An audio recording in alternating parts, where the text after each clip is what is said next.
Hola a todos y bienvenidos al episodio número 345 de Salud Financiera. Luego de varios días de vacaciones que quizás no habéis notado porque he dejado muchos episodios grabados, vuelvo al ruedo, comenzamos no una nueva temporada porque aquí seguimos enumerando los episodios, pero sí he tomado un aire fresco para seguir leyendo, para seguir entendiendo vuestras dudas y seguir compartiendo conocimiento financiero. Primero que todo, pedir un poco de disculpas porque sé que en los últimos episodios ha habido un poco de fallos de sonido y de emisión cuando se complica, cuando tenemos varias personas en casa haciendo videollamadas por teletrabajo. A veces es complicado que el internet dé para todo, pero ha sido momentos puntuales y espero que no os haya estropeado la experiencia.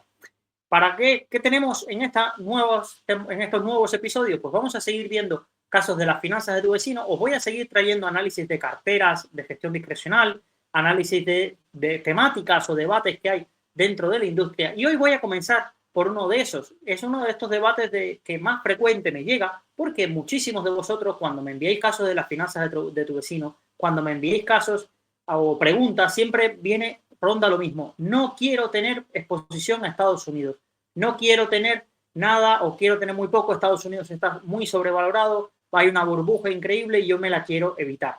Entonces vamos a estar hablando un poco acerca de mi opinión acerca de este debate o un poco de cómo enfocaría él mismo desde dos perspectivas. Desde la perspectiva de Luis, vamos a pensar, Luis, opinólogo, debate de bar, y Luis, si fuera un asesor financiero y llegara un cliente y le dijera, mira, no quiero tener exposición a Estados Unidos.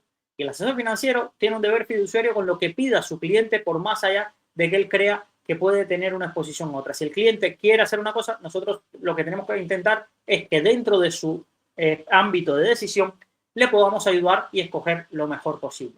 Para entrar en este debate, lo primero que me gustaría traeros a colación es acerca de, vamos a ver las métricas actuales un poco de Estados Unidos y a qué se pueden estar debiendo. Y para ello siempre acudo a un informe trimestral de JP Morgan, donde nos muestra algo bastante importante. Por ejemplo, que Estados Unidos se encuentra cerca de 23 veces beneficio, cotizando a día de hoy entre 23 y 24 veces beneficio. Tomamos como Estados Unidos el S&P 500, las 500 compañías más grandes del país cotizadas, no podemos olvidar eso. ¿Dónde está la media desde 1990? Cercano a 17 veces. Oye, estamos a 23, 24. Estamos bastante por encima de lo que es histórico o a lo que se estaba pagando esos beneficios. Evidentemente el MSCI World, que viene muy influenciado por Estados Unidos, está cerca de PER 20, y luego tenemos Europa, excluyendo a Reino Unido, sobre PER 15, PER 16, Reino Unido bastante por PER 13, PER 12, y luego tenemos los mercados emergentes y China prácticamente también por ahí.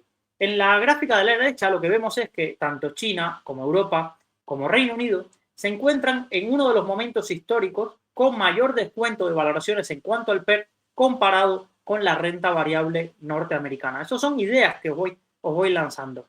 Pero si vamos a la siguiente gráfica que os voy a contar para los que estéis en podcast, es una gráfica donde nos muestran el crecimiento de los beneficios por acción desde el año 2004 hasta el año 2025 en dólares medido, y al lado los márgenes de beneficios de esas compañías comparado con las ventas que tienen, es decir, el margen de beneficios, cómo ha ido creciendo.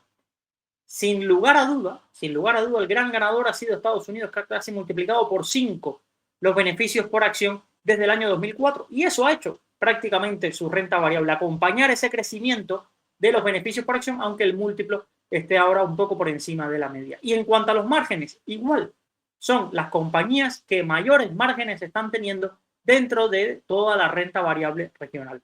Entonces, aquí tenemos dos caras. Sí, se están pagando, como podemos ver, múltiplos bastante por encima de lo que es la media habitual del S&P 500, pero no nos podemos olvidar de que se están pagando esos múltiplos porque las compañías norteamericanas han sido o han tenido el mayor crecimiento de los beneficios por acción dentro de todas las compañías mundiales y el mayor crecimiento de los márgenes, es decir, por cada euro de ingresos, cuánto lo convierten en euro de beneficio. Si nos vamos a una métrica que un poco no toma el momento actual, sino que toma la foto anualizando los resultados y los beneficios de los últimos 10 años, que es el PER de Shiller, nos encontraríamos con un poco la misma foto. Estados Unidos cotizando un PER de Shiller de 26,61, India 25, Australia 20, Canadá 19, Francia y así sucesivamente hasta llegar a Brasil y China como de las principales economías, las más baratas, con PER de Schiller de 9,82 y 11,03. Por sectores, por ejemplo, para ver una aproximación dentro del SP500, tendríamos a tecnología al PER 37, mientras que energía, sector financiero y comunicaciones serían de los más baratos con 16, 18 y 19 veces. Incluso los sectores más baratos del SP500 estarían a 16, 18 y 19 veces beneficios anualizados, que es un poco normalizados, que es lo que toma el PER de Schiller. Esta página, World PER Ratio, que las dejaré en las notas del episodio, quizás puede ser una página para daros un vistazo de cuánto están, cómo se están valorando los distintos sectores. Esto es el PER, no es el PER de Schiller, perdón. Este es el PER. El PER de Schiller está en otra página que lo he podido encontrar, ¿vale? Que se llama www.multiple, como de múltiplos, pero se queda en la última L.com, y nos muestra que el PER de Schiller está en 38 veces en Estados Unidos en el SP500, que supera los máximos que tuvo en 1930, máximo relativo,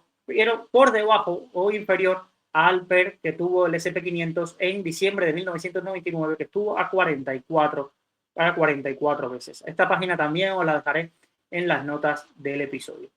Entonces, Luis, ¿qué me quieres decir? Yo, un poco el enfoque que os doy es, ¿se está pagando por la renta variable norteamericana muchos múltiplos? Sí, pero muchas veces lo que me encuentro en vuestras narrativas cuando me transmitís en las finanzas en los casos de las finanzas de tu vecino, no es que os preocupen los múltiplos a los que se está cotizando la renta variable norteamericana. Es que muchas veces, o sobre todo me llamó la atención un oyente que me escribió hace poco diciéndome, no, es que no quiero tener nada en Estados Unidos porque Estados Unidos está en decadencia. Como régimen económico va a caer. Y esto sí es algo que me he encontrado habitualmente en podcasts de geopolítica, en podcasts de economía, cuando traen a alguien de geopolítica o un analista macro, donde nos intentan transmitir la idea, nos intentan transmitir el dogma de que el imperio norteamericano está en las últimas, de que todos los imperios han caído cuando ha entrado una fuerza superior y este otro cayó en decadencia. Bueno, una narrativa que queda muy bien a niveles históricos, pero que nos hace un poco tener presente o asociar que el cambio de régimen imperial va a ser en nuestras vidas. Va a ser no solo en nuestras vidas, sino que va a ser algo muy rápido y que va a ocurrir, vamos, en los próximos meses, años o que nosotros lo veamos. Y eso es pensar que la historia, nosotros que somos un pequeño fragmento de la historia y no somos nada más que una breve generación dentro de años y miles de años de historia, vamos a ver los acontecimientos más importantes que vivimos en nuestra generación, ni muchísimo menos. Habrá ya personas que habrán nacido y habrán fallecido y no habrán visto la Tercera Guerra Mundial. Y os aseguro que si viviéramos desde 1945 en adelante, muchísimas veces en los periódicos se hubiera anunciado estamos a punto de la Tercera Guerra Mundial. Pensar, yo nací en Cuba, la crisis de los misiles. Pensar en el momento que tenemos en Europa una guerra de los Balcanes con la OTAN interviniendo casi a las fronteras de Rusia. Imaginaros todos los conflictos que hemos tenido en África donde indirectamente, cuando la Guerra Fría, chocaban Estados Unidos y la Unión Soviética a través de sus satélites. Imaginaros tantos conflictos que se han vivido o en momentos de conflicto donde se ha transmitido la idea de estamos ante un cambio de paradigma, estamos ante un cambio generacional. Yo no tengo ni idea. Y como soy agnóstico de la macroeconomía, me cuesta mucho ver o tomar decisiones tan importantes como decir, oye, los últimos 115 años, quizás después de la Primera Guerra Mundial, ha habido una potencia dominante. Esa potencia dominante ha sido la que más ha crecido económicamente desde esos años. Es verdad que tiene muchísimos lunares, puedo llamarle que tiene muchísimos lunares, pero yo asegurar o intentar ponerme en situación de que las compañías norteamericanas van a dejar de seguir creciendo, de que Estados Unidos va a dejar de ser el motor del mundo o al menos un lugar importante, porque esto también a veces pensamos que las cosas son binarias. Si China gana, Estados Unidos pierde, las compañías norteamericanas no valdrán nada y como no valdrán nada, perderemos dinero en renta variable norteamericana. Yo creo que eso es una reducción muy simplista de un fenómeno tan complejo como son las valoraciones en bolsa, como son los crecimientos de las compañías y que nos puede llevar a tomar decisiones un poco absurdas. Pensemos que hasta en 1990, a nivel geopolítico, nadie dudaba de que Estados Unidos era la cabeza visible del mundo. Sin embargo, la mayor parte de la capitalización bursátil la tenía Japón. La tenía Japón y en aquellos momentos seguro habría una narrativa de Japón va a ser un cambio porque son más trabajadores, no sé qué. Y es difícil a alguien que se siente en 1990 era muy fácil decir, oye, aquí se están pagando precios del inmobiliario japonés que son totalmente absurdos, que el inmobiliario de Tokio valga casi más que todo el inmobiliario de Estados Unidos, era totalmente absurdo por la magnitud y la capacidad, pero tomar y decir y prever que en 30 años no se iba a ganar dinero en renta variable japonesa, nada más que es una afirmación que es una media verdad, es decir, el índice principal de Japón pudo estar plano durante 30 años, pero aquí tendríamos que ver en qué compañías estamos invirtiendo. Si nosotros hubiéramos hecho aportaciones periódicas, cuánto antes hubiéramos obtenido ese punto neutro de rentabilidad, el reparto de dividendos de algunas compañías, el stock picking dentro de un sector. Entonces, creo que a veces nos es muy fácil intentar crearnos una narrativa o un relato que nos lleve hasta el punto donde queremos. A mí también me asusta lo que veo muchas veces cuando enciendo mi tele, me pongo YouTube y veo las calles de Filadelfia, el fentanilo, veo a un youtuber yendo por las calles de Los Ángeles o el centro de Los Ángeles y ver todo eso que está. Pero reducir a que eso es un país es como si alguien aterriza en España y solo se ve los vídeos que hace determinada persona por los barrios marginales. O la narrativa de un poco de desánimo que tenemos sobre la evolución del país. Y sin embargo, mirar cómo lo han hecho las compañías españolas en los últimos 5 años. Si tú pones la narrativa del país, está todo más caro, alquileres más caros, la vida está imposible por lo difícil. Hay una percepción mayor de inseguridad en las calles. Tenemos no sé cuántos problemas como países, unas cámaras divididas que hace tiempo que no hacen un proyecto de ley en pos de la ciudadanía, sino quizás, y no me quiero meter en política, pero esa es la narrativa. Tú abres Twitter y esa es la narrativa que te encuentras. Entonces, con esa narrativa, nadie quisiera haber invertido en España y mirar las rentabilidades que se han obtenido en España. No significa que más adelante esos factores socioeconómicos o esas cosas no se terminen pagando, pero pensar que están unas asociadas a otras y que van a ser así de sencillo conseguir y pensarlo, es muy difícil. Y es muy difícil también, porque otra perspectiva, y no por desanimaros, es que a día de hoy, por ejemplo, voy a poner el ejemplo contrario. Alguien que haya ido, tengo bastantes compañeros de China en los últimos años, y el crecimiento económico, tecnológico de China en los últimos 10 años ha sido espectacular. ¿Cómo ha sido el comportamiento de su renta variable en los últimos 10 años? Bastante decepcionante para cualquiera de los inversores. Significa que los próximos 15 años China, ese crecimiento económico, incluso no lleve a un crecimiento bursátil y de las rentabilidades y de las capitalizaciones bursátiles de su compañía. Es que no lo sé. No lo sé, pero intentar asociar de imperio en decadencia será compañías en decadencia y por tanto yo voy a evitarme esa caída de Estados Unidos invirtiendo en otro lado, puede llevaros a más de alguno a llevaros una sorpresa. ¿Y por qué os digo a llevaros una sorpresa? Porque mirad cualquier índice que queráis, cualquier tipología de compañías que queráis y mirar qué hizo en 2008 y en el año 2000. Mirar qué hicieron en el 2008 y en el año 2000. Mirar qué hicieron entre enero de 2020 y marzo de 2020. Y mirar la correlación que una caída o un estornudo bursátil norteamericano puede llevar. Bueno, Luis, es que al final fueron crisis económicas mundiales o crisis bursátiles mundiales por el efecto contagio. Pues eso mismo es lo que os quiero decir. Que está muy bien tener una cartera diversificada para limitar el impacto, porque si Estados Unidos cae de cierta manera muy importante, pues tú tener otros activos que no caigan tanto, pero aquí viene un matiz. Yo no sé si los otros activos van a caer mucho, poco y demás, porque esto es pensar que el mundo no está correlacionado. Hay una crisis importantísima en Estados Unidos, el consumidor norteamericano se resiente y yo europeo, muy tranquilo, no, a mí no me va a afectar. Claro que te va a afectar.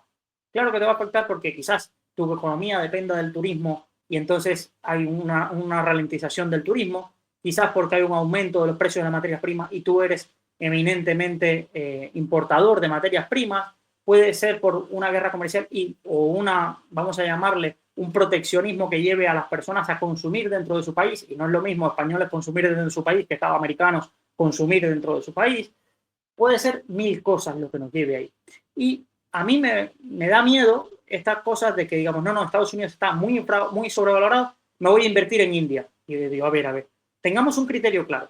Si lo estás diciendo porque crees que el crecimiento de la población de India, vale, tienes una teoría macroeconómica que quizás se te puede dar resultado en tu cartera.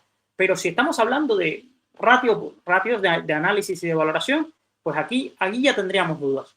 Porque sí, India está al mismo PER que Estados Unidos, pero Estados Unidos tiene una economía y una base muy sólida de crecimiento durante los últimos 20, 30, casi 40 años desde la crisis que sufrió inflacionista en los años 80 y un poco el cierre de varias de sus industrias muy importantes. Entonces, yo sé que hay muchos que encendéis el televisor y lo que os llega de Estados Unidos no os gusta, ni desde el punto de vista político, ni desde el punto de vista social, ni desde el punto de vista de empatizar con determinada sociedad. Pero a veces os digo que como inversores tenemos que quitarnos las gafas locales. Y yo no lo quiero defender, ¿eh? Ya veréis que al final os diré qué hago yo y cómo enfoco yo el problema. Pero a veces os digo que tenemos que quitarnos las gafas locales, porque las gafas locales muchas veces nos muestran lo que nosotros queremos ver o la tesis que queremos hacer. Yo veo en la tele, me voy creando un subconsciente de cómo es un país y claro, todo lo que veo no le encuentro explicación y la única explicación posible es que están decayendo como país. Veo una imagen donde hay 40 personas que entrevistan por la calle y no saben situar México y lo ponen en África, pero es que si hicieran eso mismo en España, encontraríamos también 40 personas que seguramente no sabrían situar dónde está México. A mí me situaban que Cuba estaba en Brasil cuando a veces les decía que era de Cuba. Entonces, cuidado con esa selección de determinados puntos de vista para hacernos una narrativa o una historia que nos pueda encajar bien. Pero esto yo lo digo como consejo, no como haz lo que yo te intento decir y luego cae Estados Unidos y vendrá alguien y me dirá, es que viste cómo tenía que dejar de invertir en Estados Unidos. Yo lo que te intento transmitir es que, primero, Estados Unidos está pagando unos múltiplos altos, sí, pero vamos a ver ahora, a continuación, vamos a ver qué es Estados Unidos, qué podemos tener en cuenta o llamándole Estados Unidos y si toda la renta variable norteamericana está pagándose esos múltiplos, o si hay algún refugio donde escondernos o donde buscar ese punto o ideas que nos puedan venir si yo quiero estar expuesto a la renta variable norteamericana y quizás no tener ese sentimiento de que estoy pagando carísimo por un sector o por un determinado tipo de compañía. Y para ello, lo que he hecho es ir un poco a los índices principales de Estados Unidos. Por ejemplo, el MSCI USA Index está a día de hoy a PER 28. PER 28. PER 28 dentro de la cartera. Y bueno, aquí podemos ver las métricas que está teniendo, ¿sí? PER 28, rentabilidad desde 1987 del 11,42. Cuidado porque está tomando los de 1987. Hubo una gran caída en ese entonces puede llevar a confusión. Para quienes tengan dudas, el MSCI World en Estados Unidos aproximadamente tiene el 72,53% de la cartera. Y el MSCI AWI, que ya sabéis que incluye emergentes, tiene aproximadamente el 64-65% dentro de la cartera en acciones norteamericanas. Aquí lo vamos a ver. A día de hoy está actualizado. A día de hoy el 64,93%. 65% prácticamente. Pero vamos a ver, por ejemplo, dentro del MSCI USA, las compañías value, pues ya vemos que el PER en vez de 27, 28 veces estaba PER 20 y PER forward de 17 veces. Pues bueno, hay compañías norteamericanas de Seco Value que están a unas valoraciones un poco inferiores. Quizás dentro de este índice, si midiéramos la media histórica del PER del índice, quizás incluso estarían estas compañías sobrevaloradas, pero ya nos vamos haciendo un poco la perspectiva. Vamos a ver, por ejemplo, un índice que no incluye a Estados Unidos. El MSCI AFE, países desarrollados sin incluir a Estados Unidos. ¿Cómo nos quedaría este índice? Japón un 22%, Reino Unido un 15%, Francia un 11%, Alemania un 10%, Suiza un 9%. Aquí no tendríamos tanto mercados emergentes, aquí no estaría China, aquí no estaríamos hablando de India. Pues, ¿qué nos cuenta esta película o este índice? Pues bueno, tendríamos un índice a PER 16. Pero mirar en el pasado, ¿cuál ha sido la rentabilidad histórica del MSCI AFI? Del 6,09. ¿Cuál ha sido la mayor caída histórica del MSCI AFI? 60% frente a una caída del 57% del MSCI World. ¿En qué periodo? En la gran crisis financiera mundial de 2008, entre 2017, final de 2007, y principios de 2009. Aquí entonces os quiero mostrar esta narrativa para que veáis. Por ejemplo, el MSCI Emerging Markets, PER 16, PER Forward 13, máxima caída 65% en el periodo de 2007 a 2009. Vamos a buscar, por ejemplo, fondos de inversión que puedan invertir en Estados Unidos pero que no estén tan caros, que es lo que estoy buscando para que os deis cuenta un poco de que también podríamos decir, oye, mira, yo tengo una parte indexada, pero quiero, en vez de indexarme al SP500, por ejemplo, a día de hoy, o indexarme al MSCI World teniendo la presencia en Estados Unidos, quiero delegar en un buen gestor para que escoja compañías que puedan ir creciendo y que incluso se estén pagando a menores múltiplos. Uno de los fondos que os traigo de ejemplo es el Hexagon Jackman US Equity. A día de hoy tiene una cartera de 16 veces beneficio, parecida a la que estábamos, incluso inferior al MSCI USA Value. ¿Qué tipo de compañías tienen cartera? Mid y grandes compañías en el sector, pero del sesgo value. Aquí vemos una cartera interesante a 16 veces, 45 compañías, unos 45% en las 10 principales posiciones, 42 compañías. ¿Y cuáles serían las principales empresas? Por ejemplo, aquí ya nos tendría que llamar la atención Bolloré, Samsung Electric, Microsoft, Charles Schwab, Postcorp, Procter & Gamble, Canadian Natural Resources y Cognizant Technology. Habría que ver aquí Bolloré, que es la principal posición. Estamos hablando de un fondo que debería estar en compañías norteamericanas. Otro fondo que hemos añadido muchísimo cartera a esta gama de fondos es el Robeco Boston Partners US Premium Equities, Robeco BP US Premium Equities. La cartera a 15 veces beneficio. 15 veces beneficio y es una cartera donde hay 104 compañías, las 10 primeras presan un 22% y nos encontramos cuáles son esas empresas. Las 10 primeras, Oracle, JP Morgan, Bank of America, Chainpoint, Booking, Corpay, Johnson & Johnson, una cartera de compañías de calidad, pero quizás no pagándose a múltiplos exorbitados y demás. Entonces, Luis, si tú, por tu opinión, ¿qué nos recomendarías? Mira, la intuición me dice que se está descontando un escenario donde determinadas compañías norteamericanas tienen que crecer mucho y hemos tenido un entorno muy alcista luego de la gran crisis que tuvimos en el 2020 y luego en el 2022 es verdad que hubo vamos a llamarle, una corrección en los mercados, pero estuvo muy centrada en un tipo de compañías.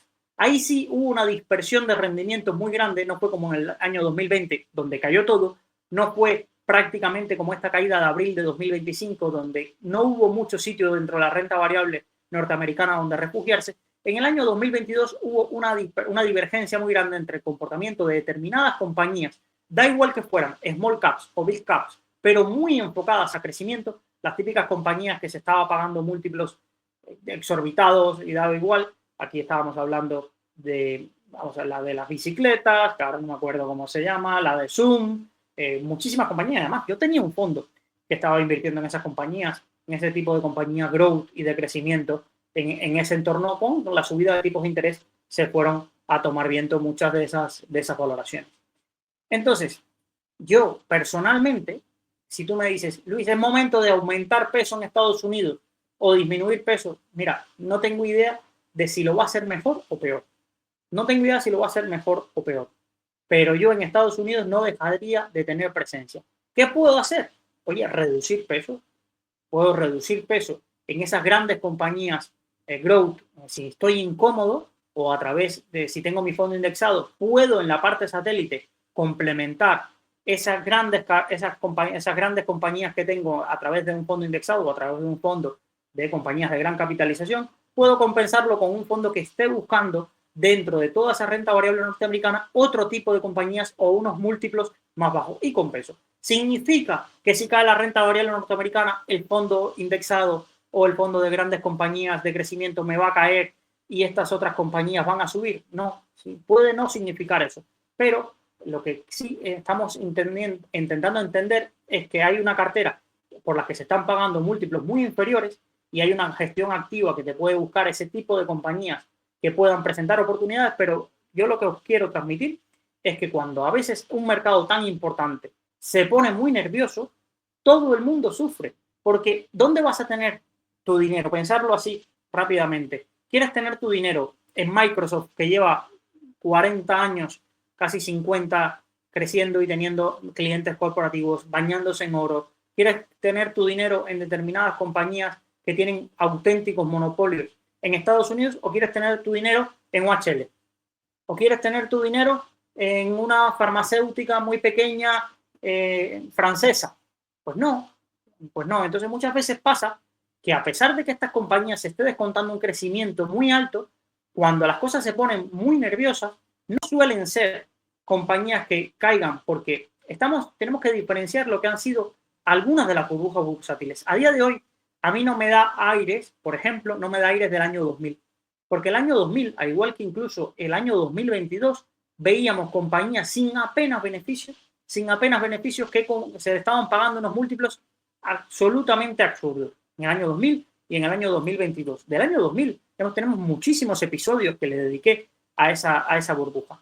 ¿A qué puede sonar a día de hoy el entorno donde nos estamos pareciendo? Pues quizás a los principios de esos años 70, donde la gente había estado escarmentada de estar invirtiendo en otro tipo de cosas y puso mucho dinero en las Nifty 50, que eran esas 50 compañías de calidad que todo el mundo quería y que fueron hinchando el precio de esas compañías hasta que hubo un periodo de muy mala rentabilidad en las mismas. No porque dejaran de ser esas compañías. Si cogéis la lista de las Nifty 50, muchas de esas compañías, un porcentaje importante a día de hoy siguen existiendo 50 años después, pero el problema es los múltiplos que se pagaban. Pero también hay otro punto de vista que os quiero decir. Como no sabemos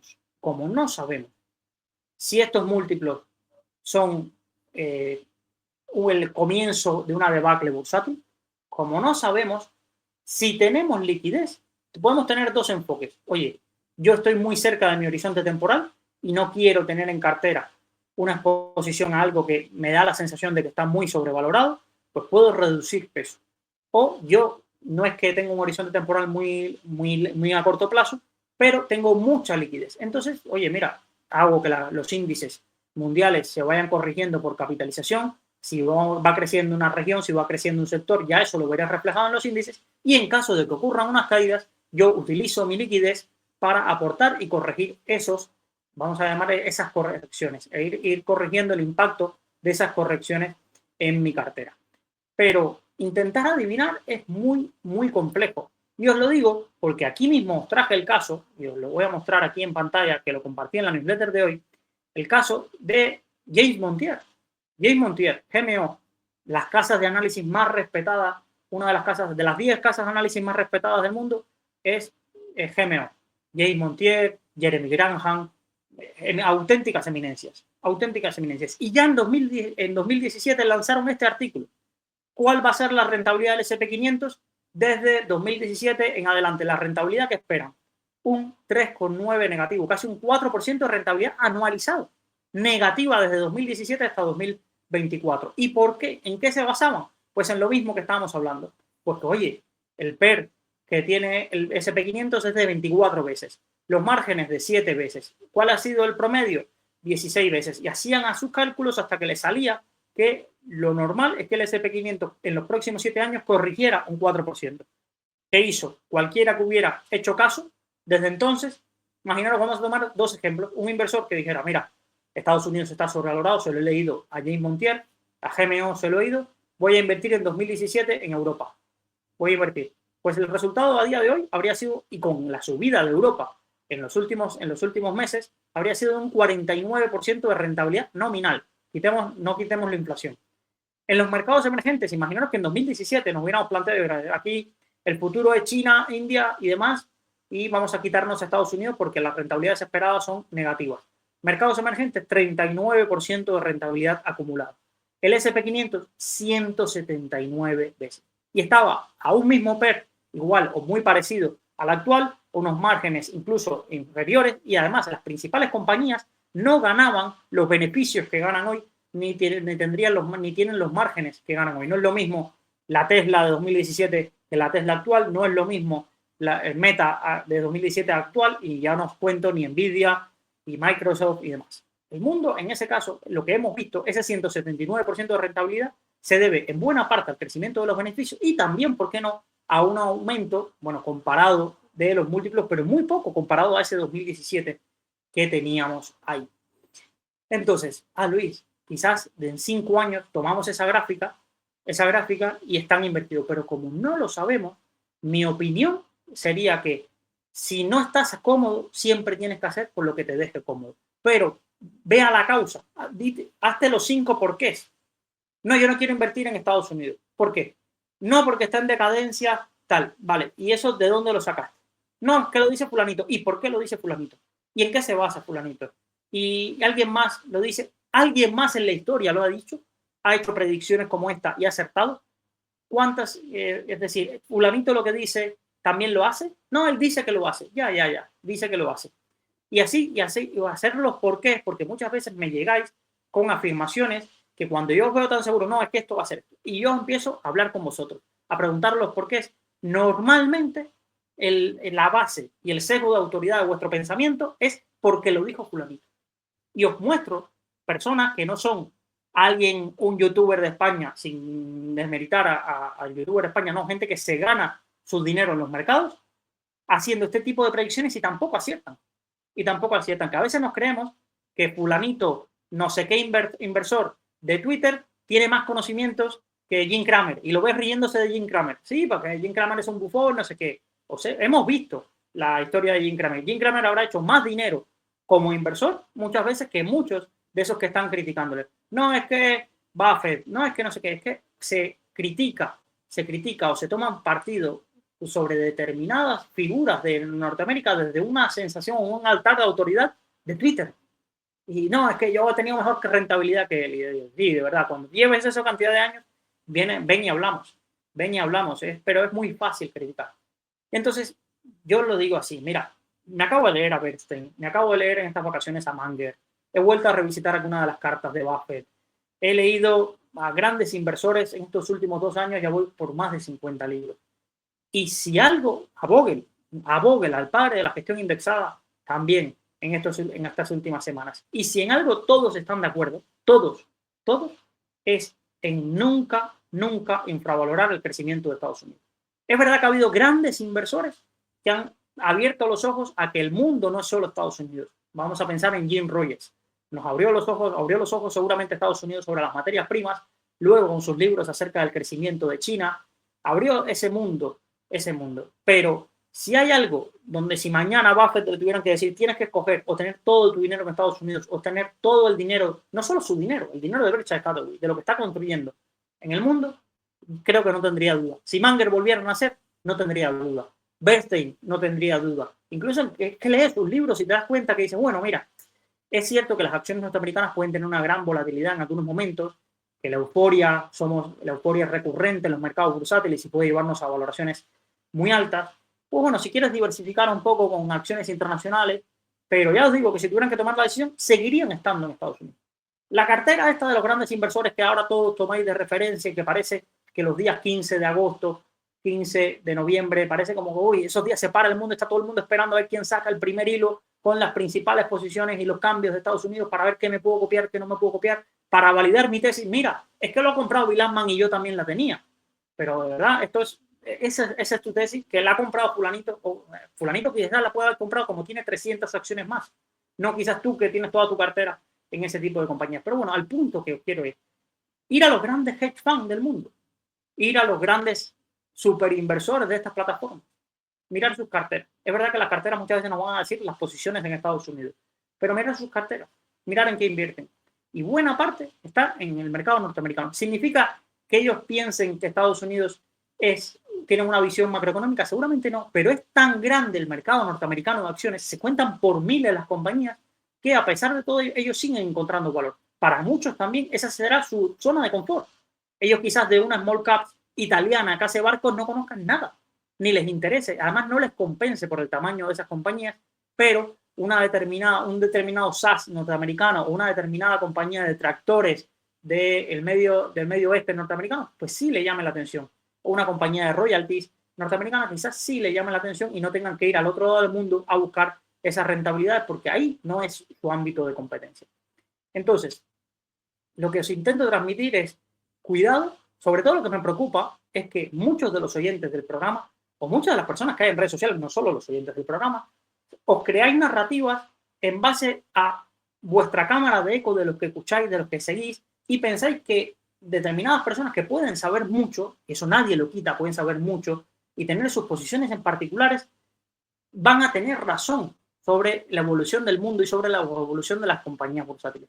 Y no hay nada más bonito, yo creo, que ser, por ejemplo, inversor indexado que ser agnóstico de esto. Decir, mira, yo no tengo ni idea. No tengo ni idea. No tengo ni idea si el mundo de ayer va a ser igual al mundo de mañana. Yo sé que sea lo que sea que crezca, mi cartera lo va a recoger. Y sea lo que sea que caiga, también mi cartera lo va a recoger. Y según los pesos que tenga, lo va a recoger de una forma u otra. Y ya me encargaré yo de tener que ahorrar e invertir. Algunos, de verdad, el problema que tenéis con vuestras carteras es que son carteras muy por encima del riesgo que toleráis. Entonces, como están muy por encima el nivel de riesgo al que estáis expuestos del nivel de riesgo que deberíais asumir, entonces no os podéis permitir estar con la cabeza tranquila de decir que el mercado decida lo que quiera hacer. Y por eso os duele, os resulta chocante tener carteras indexadas. Os resulta chocante tener carteras, aunque sean gestores de calidad, que estén invirtiendo en unas clases de activos que quizás se estén pagando múltiplos muy altos. Porque el miedo que os entra cada vez que alguien os dice, no, es que esto está muy sobrevalorado, es que os planteáis, oye, está sobrevalorado.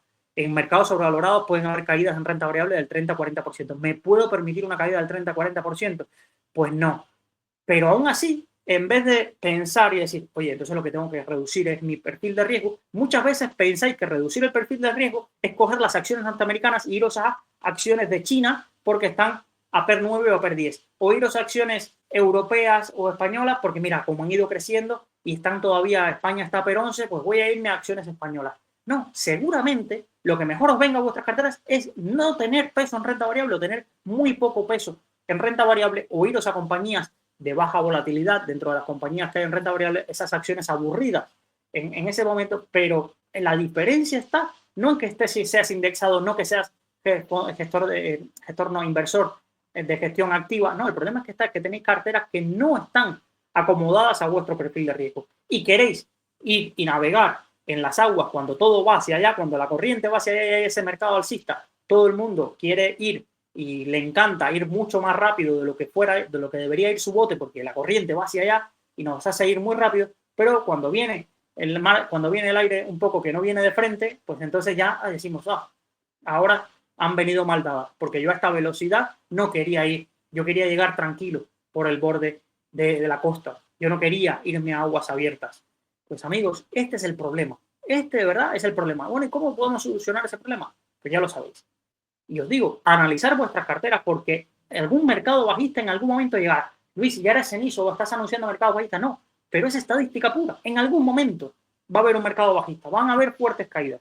Y como os pille en carteras que no son las vuestras o que no es vuestro perfil de riesgo, pues entonces sí vais a hacer esa parte del mercado que dices, pero si las caídas son continuas, ¿por qué la gente vende cuando cae? Vende cuando cae porque la gente vende en el momento que necesitaba el dinero o vende en el momento que hay una pérdida donde ya dice, mira, yo más que esto ya no puedo asumir y prefiero vender antes que ver que esto caiga a €1 más. Así sucede, así ha sucedido y así se seguirá sucediendo, porque el mayor error del inversor es no conocerse a sí mismo.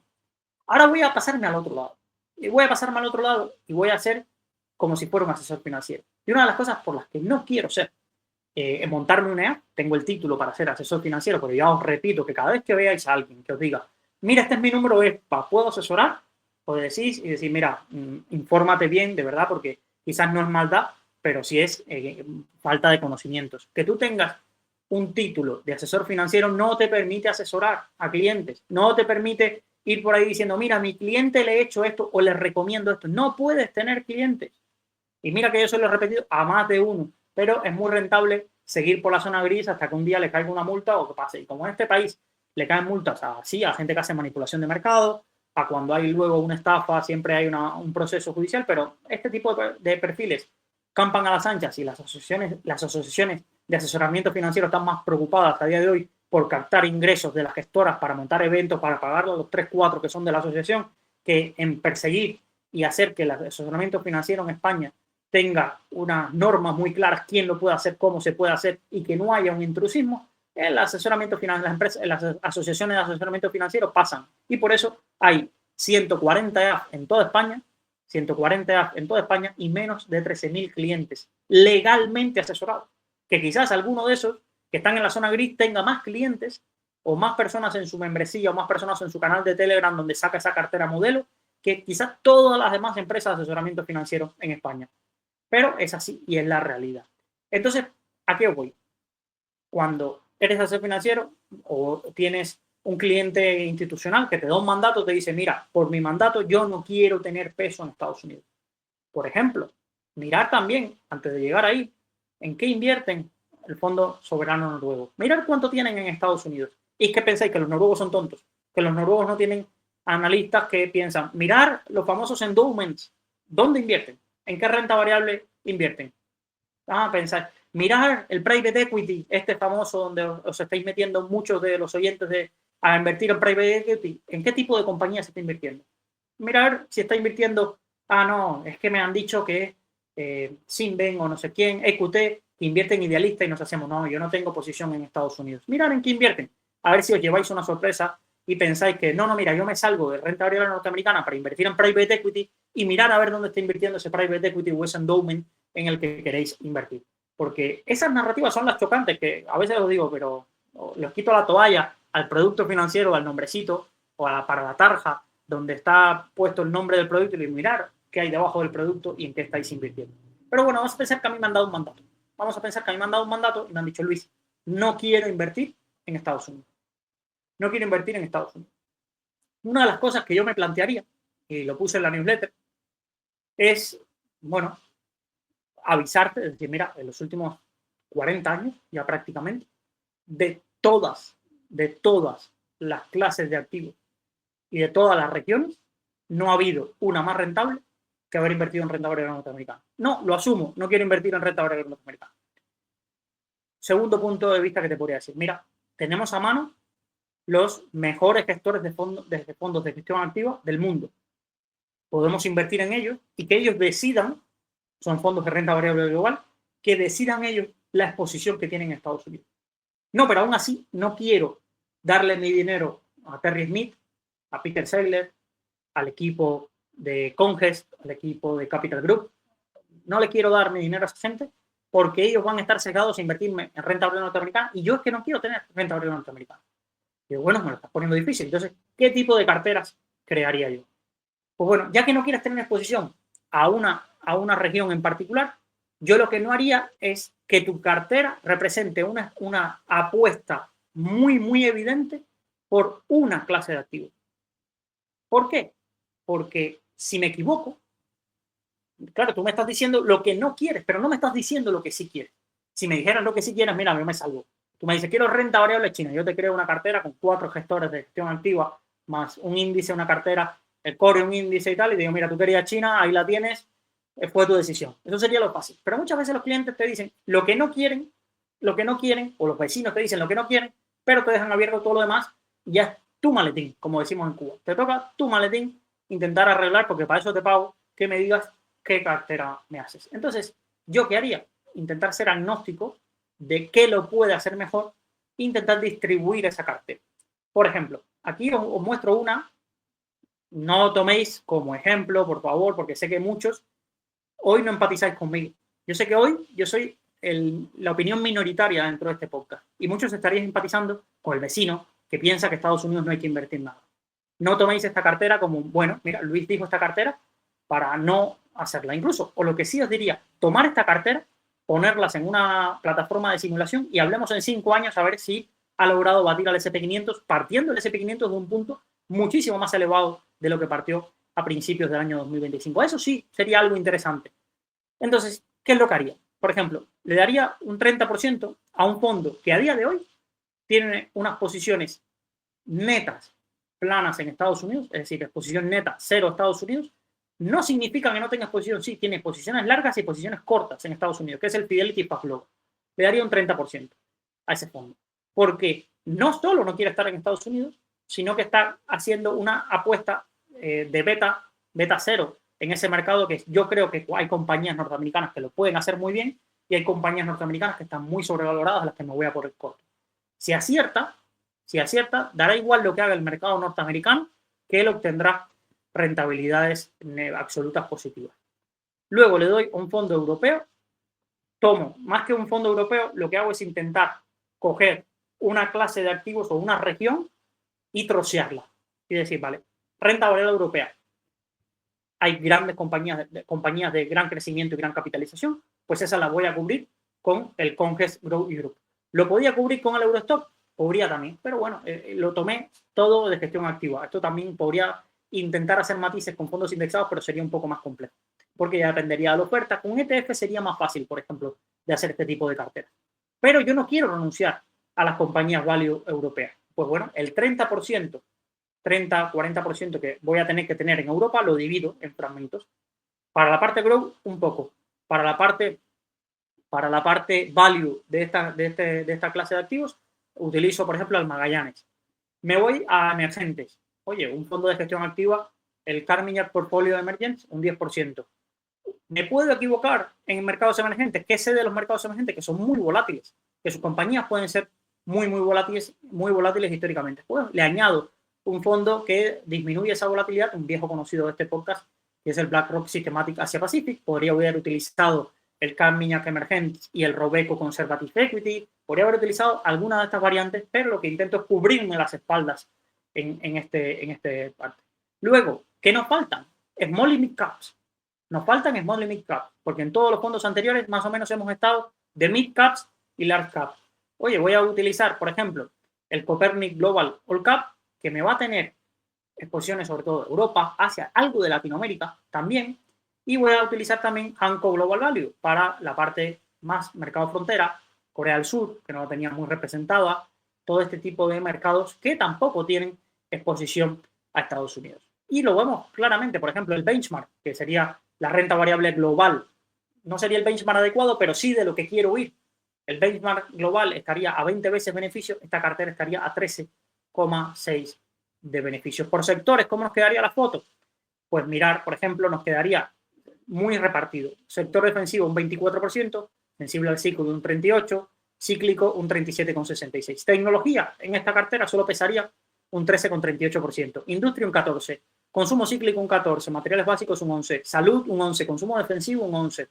Excepto energía, servicios de comunicación e inmobiliario, tendríamos muy poca exposición. Es decir, estos serían los sectores que menor exposición tendrían. Por compañías, queremos tener de todo.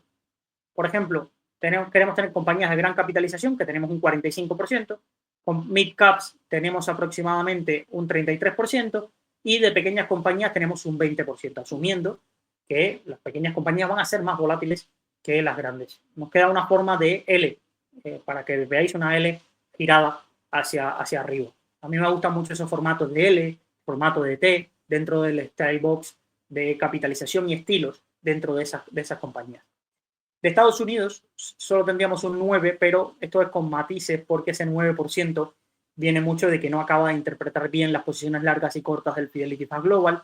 Copernic tiene algo, pero muy poquito de Estados Unidos. No sería exactamente que llegaría a un 10% de Estados Unidos, Asia un 35%, Europa un 48%, es que no hay más. Bueno, sí, aquí podría quizás yo meter algún fondo de Latinoamérica, pero Latinoamérica es súper volátil. Habéis visto Brasil, está en términos de PER muy barato ahora, pero os dice alguien que ha tenido fondos históricamente de Latinoamérica, estos son añadir mucha volatilidad. Estos solo puedes añadirlo para carteras extremadamente abiertas a asumir riesgos. Bueno, esa es una de las carteras. Aquí me podría decir, Luis, pero es que me fuiste a gestión activa. Yo quiero gestión indexada. Bueno, es que gestión indexada lo tenemos complicado. Pues el MSCI World ya lo vimos. El MSCI ya lo diré. ACWI también lo vimos. Entonces, con fondos indexados, la única alternativa que nos queda es coger un fondo indexado de Japón, un fondo indexado de Asia Pacific o de Australia, Pacífico de Australia, estos de Fidelity, tomar el Eurostock y poco más. Y poco más, porque de fondos indexados no tendríamos muchísimas más alternativas. No hay un fondo indexado, por ejemplo, de Latinoamérica, de mercado frontera, no hay. De países nórdicos, podríamos alguien pensar, no hay fondos indexados de países nórdicos, no hay fondos indexados de África, no hay nada de esto. Bueno, Luis, si me voy a ETF, bueno, con ETF ya podríamos quizás tener una cartera muy repartidita por sectores, regiones y tipología de compañías, que quizás siendo agnósticos a Estados Unidos, siendo agnósticos no queriendo Estados Unidos, podríamos ir repartiendo los pesos más a nivel mundial.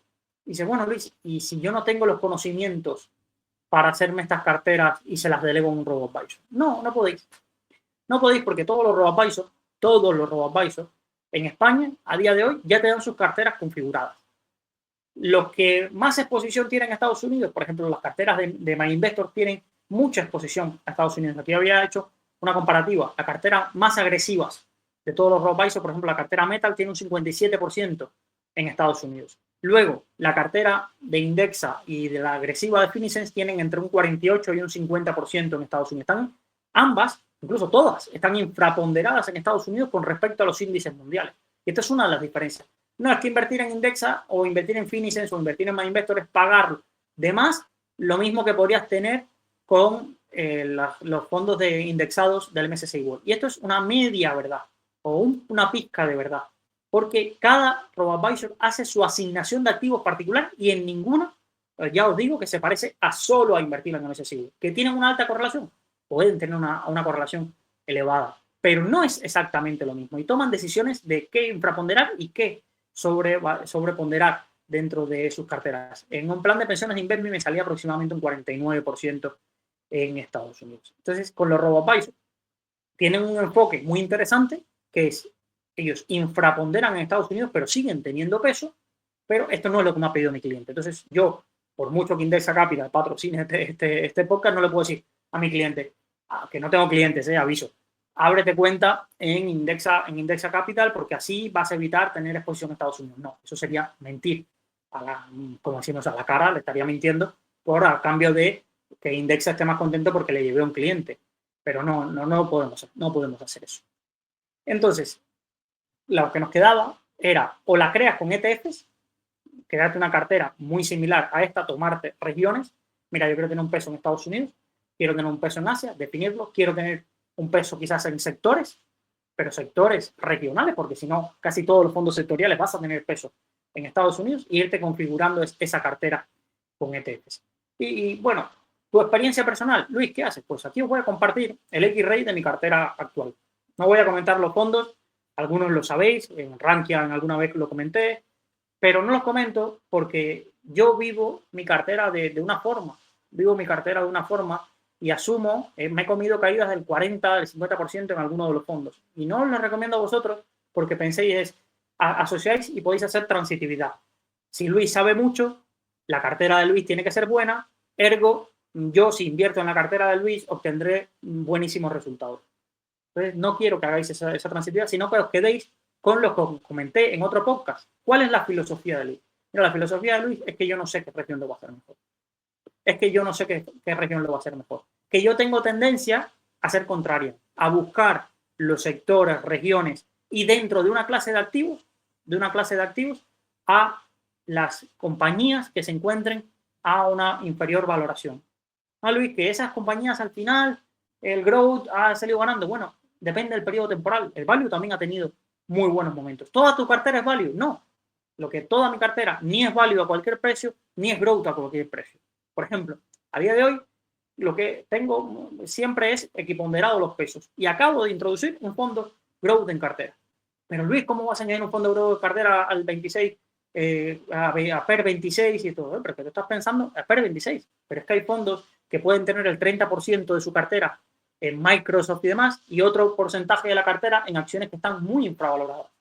Entonces, por ejemplo, lo que os quiero decir, por regiones, Europa 38%, Estados Unidos, América un 34%, Asia un 28%. Por sectores, defensivo un 25%, cíclico un 28%, sensible al ciclo un 47%, industria un 18%, tecnología un 18%. Por estilo, Style Box, por ejemplo, no me queda ni una T, me queda exactamente, prácticamente lo mismo en cada una de las capitalizaciones. Tengo un 37% en grandes compañías, un 29% en mid caps y un 34% en pequeñas compañías. PER de la cartera 19 veces. Y bueno, vamos a ver aquí para que veáis la correlación de los productos, y esto es lo que yo voy buscando. Mira, yo no sé qué lo va a hacer mejor, quiero tener un poco de todo y una cartera muy descorrelacionada. ¿Significa que yo piense que cuando me va a subir uno, el otro va a subir también? Cuando me caiga uno, el otro me va a subir. No. Lo que quizás lo que busco es que cada activo o cada clase de activos que yo quiero tener en cartera esté representado por los mejores gestores que yo considero, aunque no tengan los últimos mejores 3 o 4 años. Y eso es lo que os quiero mostrar. Por ejemplo, en la gráfica, a la izquierda, tenéis el análisis de rentabilidades. Y mirad, como siempre os he dicho, que cuando veáis el análisis de rentabilidades, que es un diagrama donde tenemos en el eje vertical la rentabilidad de los últimos 3 años, la rentabilidad media de los últimos 3 años, y en el eje horizontal la volatilidad de los últimos 3 años. Si dividimos en 4 cuadrantes, normalmente los fondos que querremos tener o que nuestra cartera tiene que estar o debería o nos gustaría que estuviese en el cuadrante superior izquierdo, porque eso significaría que ha tenido una rentabilidad mayor que el benchmark con una volatilidad inferior del benchmark. Y yo digo, Luis, de los 6 fondos que pones, solo uno está en ese cuadrante. Pero mirar cómo, a pesar de que todos los productos están un poco desperdigados, para quien lo quiera, en la newsletter os dejaré, en los que estáis en el podcast que no estáis viendo la imagen, os dejaré en las notas del episodio esta imagen no, el enlace al artículo, para que veáis la imagen. Mirar cómo, y a pesar de que todos los fondos están equiponderados, como el punto de la cartera sí está muy cerca de tener la rentabilidad y la volatilidad de ese benchmark. ¿Por qué? Porque he invertido en productos que han tenido muy mal desempeño en los últimos 2-3 años. Esos son los productos que me llaman la atención. Esos son los gestores que yo siempre pienso que no se han olvidado de gestionar. Ah, Luis, entonces, ¿por qué criticas a Andrómeda y a esta gente no? No, pero es que una cosa es distinta, que alguien haya tenido un periodo de performance determinado,